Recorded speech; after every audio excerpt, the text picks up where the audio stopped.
Hello everyone, welcome to our channel Launch Action. Today we are going to discuss Hindu marriage act. आज हम Hindu marriage act 1955 discuss करने जा रहे हैं। ये एक रैपिड फायर रिवीजन होगी जिसमें हम मेन पॉइंट डिस्कस करेंगे। ये 2 पार्ट में वीडियो आएगी, तो स्टार्ट करते हैं पार्ट 1 के साथ।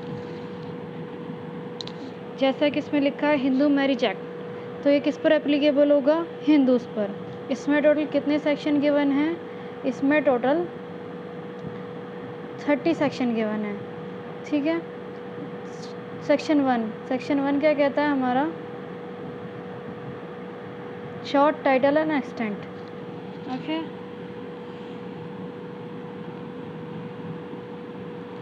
सबसे पहले हम ये जानते हैं ये इसको असेंट कब मिली। जो डेट यहाँ गिवन होती है ये होती है असेंट डेट, यानी जिस दिन प्रेसिडेंट ने साइन किया वो डेट होती है। यानी ये कब हुए? 18 मई 1955।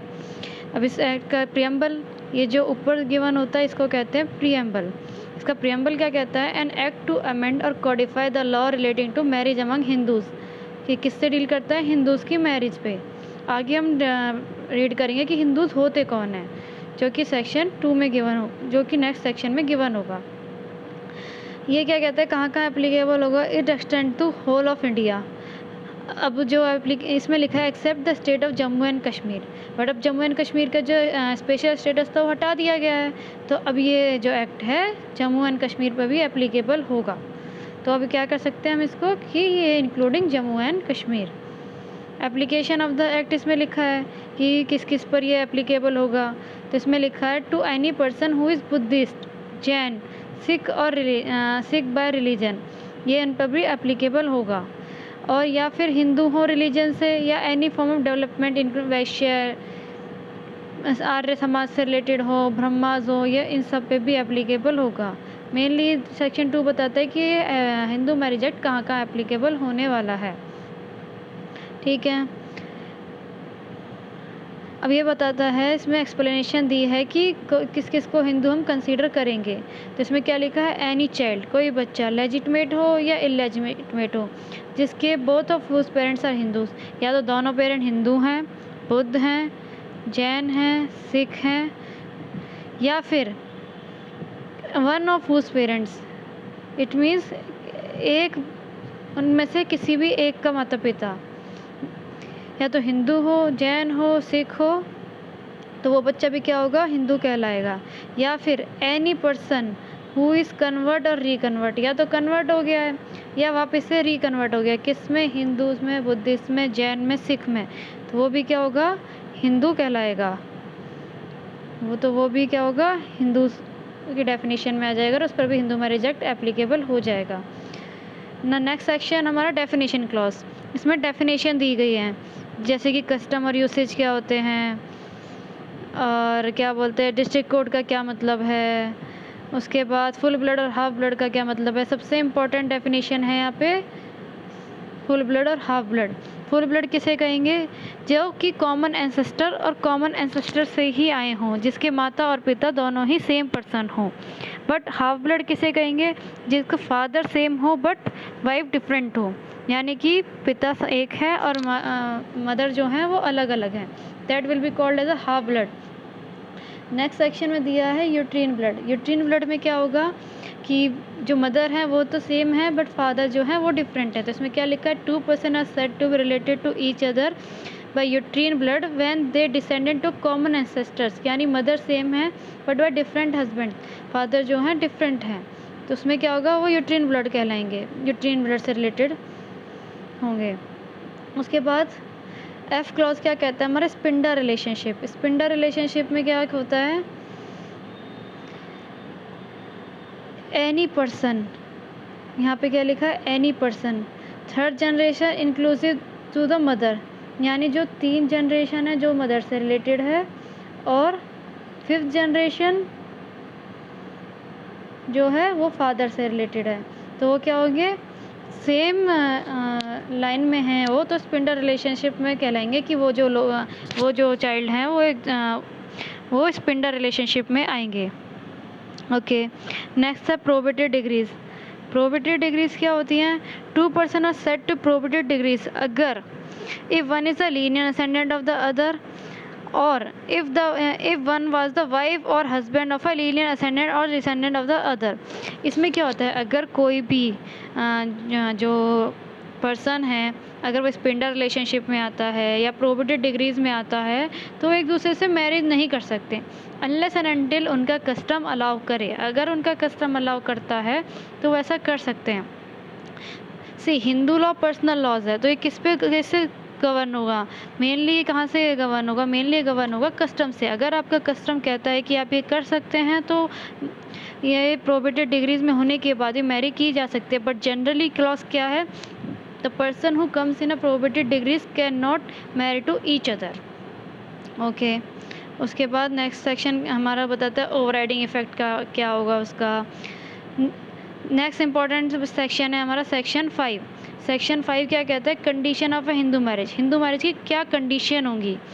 तो इसमें पहले ही लिखा है कि neither party has a spouse living at the time of marriage, यानी ये क्या कहता है? मोनोगैमी की बात करता है कि यहाँ पर एक ही हस्बैंड होगा, एक ही वाइफ होगी। अगर किसी पार्टी की स्पाउस मैरिज के टाइम पे लिविंग है तो वो मैरिज वैलिड नहीं होगी। सेकंड क्या कहता है? At the time of the marriage neither party, कोई पार्टी अनसाउंड माइंड नहीं होनी चाहिए, कैपेबल होनी चाहिए। किस चीज़ के लिए? वैलिड कंसेंट के लिए।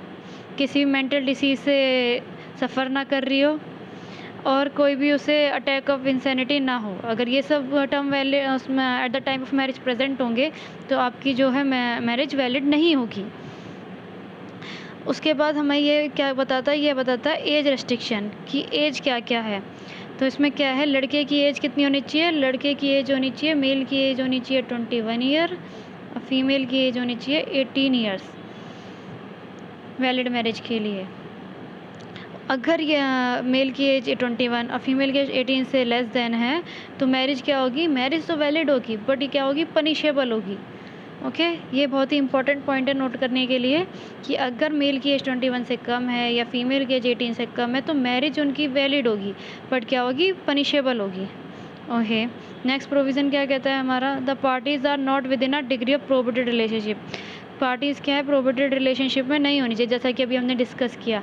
अनलेस यदि उनका कस्टम उन्हें अलाउ करता है, कस्टम और यूसेज जिसका ईच ऑफ देम, सबसे इम्पोर्टेंट लाइन है ये ईच ऑफ देम, यानी कि दोनों का कस्टम अलाउ करना चाहिए, ये नहीं कि किसी भी एक के कस्टम ने अलाउ किया है। ईच ऑफ देम मीन्स दोनों के कस्टम अलाउ करेगा तभी वो शादी हो सकती है।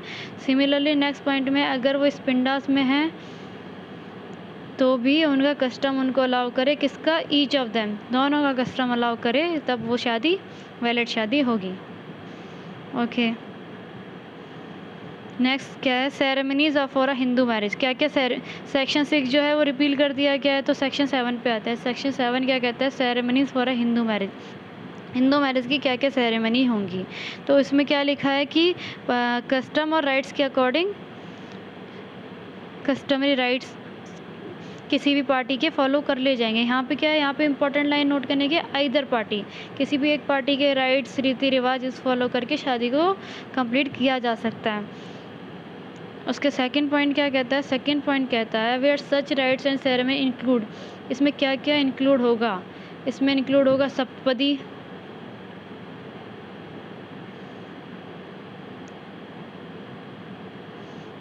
सप्तपदी यानी कि 7 स्टेप किसके आगे? बिफोर द सेक्रेड फायर, अग्नि के आगे 7 फेरे लेंगे तो वो शादी क्या होगी? कंप्लीट शादी मान ली जाएगी जब 7वां फेरा ख़त्म होगा, जिसमें लिखा है become complete and binding when the 7 step is taken. ठीक है, उसके बाद नेक्स्ट पॉइंट आता है registration of a Hindu marriage. अब क्वेश्चन राइज होता है क्या रजिस्ट्रेशन कराना कंपलसरी है? अगर रजिस्ट्रेशन नहीं कराया तो क्या शादी वैलिड नहीं होगी? तो उसी के बारे में हमारा सेक्शन 8 बात करता है। तो सेक्शन 8 क्या कहता है? ये ऑप्शनल है, ये मैंडेटरी नहीं है रजिस्ट्रेशन कराना, बट अगर स्टेट इसको मैंडेटरी कर दें या जैसे कि कुछ स्टेट्स हैं जिसमें ये मैंडेटरी है कराना, आप नहीं कराते हो तो आपको कुछ फ़ाइन पे करना होगा, शादी फिर भी वैलिड होगी, शादी को इनवैलिड नहीं कह सकते। तो इसमें क्या लिखा है? इसमें लिखा है स्टेट गवर्नमेंट में make rules, state government rules बना सकती है इस पर और इसको कंपल्सरी कर सकती है रजिस्ट्रेशन को। उसके बाद सेक्शन 9 कहता है 9 क्या कहता है हमारा, यहाँ पे नई हेडिंग शुरू हो जाती है, restitution of a conjugal rights and judicial separation. यहाँ पे हमारा रेस्टिट्यूशन ऑफ कंज्यूगल राइट क्या कहता है, इसका मतलब होता है अगर कोई भी पार्टी ने शादी से क्या किया है, विड्रॉ कर लिया है, कैसे, वो भी विदाउट एनी रीज़नेबल कॉज, कोई रीज़नेबल कॉज नहीं है उनके पास, कोई एक्सक्यूज़ नहीं है, तो वो क्या होगा, रेस्टिट्यूशन ऑफ कंज्यूगल राइट एप्लीकेबल हो जाएंगे उस पर। कोई भी पार्टी जिसने विड्रॉ किया है, वो विड्रॉल का रीज़न क्या होना चाहिए, विदाउट रीज़नेबल कॉज। अगर रीज़नेबल कॉज है तो वो जाके कोर्ट में शो कर सकता है कि that was a reasonable cause. Next provision क्या है हमारा, जुडिशियल सेपरेशन। जुडिशियल सेपरेशन क्या होता है, ये डाइवोर्स का ही एक ग्राउंड है। जनरली कोर्ट क्या करते हैं, डाइवोर्स देने से पहले, डाइवोर्स ग्रांट करने से पहले जुडिशियल सेपरेशन ग्रांट कर देते हैं। ये सेम सारे उसी पॉइंट्स पे होगा जिस पॉइंट्स पे डाइवोर्स होता है। डाइवोर्स हम पढ़ेंगे कौन से सेक्शन में, सेक्शन 13 में। तो इसमें क्या कहता है, अगर जुडिशियल सेपरेशन की डिग्री पास हो गई है कोर्ट से, तो पार्टीज़ क्या है, ऑब्लिगेटेड नहीं होती किस चीज़ के लिए, कोहिबिट के लिए। बट अगर इसको टाइम पीरियड हो चुका है, गिवन टाइम पीरियड के बाद भी पार्टीज़ में कोई कोहिबिट नहीं होता, तो वो क्या कर सकते हैं, डाइवोर्स के लिए अप्लाई कर सकते हैं। That's it for now, thank you.